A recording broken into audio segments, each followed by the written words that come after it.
For the last 1 year, we've been going through an independent NDIS review, which has culminated into a long report.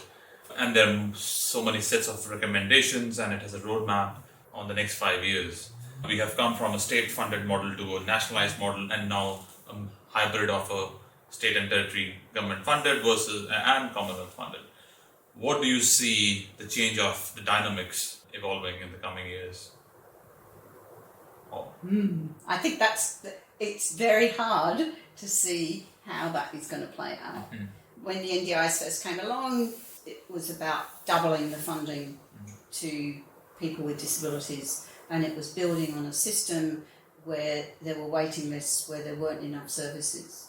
We're in a very different place now, and the funding for disability services has grown exponentially. But there's still a very small minority of people with disabilities that are receiving that funding.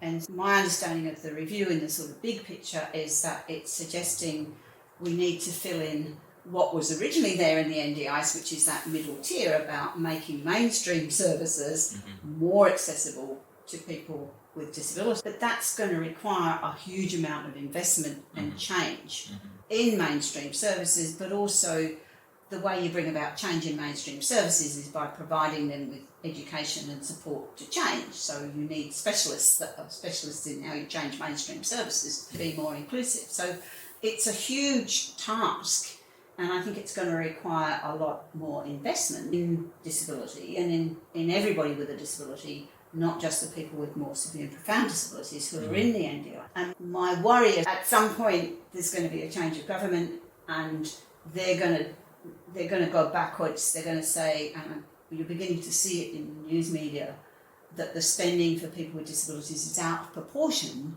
to their size, and the lobby from older people, who actually make up half of the people with disabilities, the chances of having a disability increase exponentially the older you get.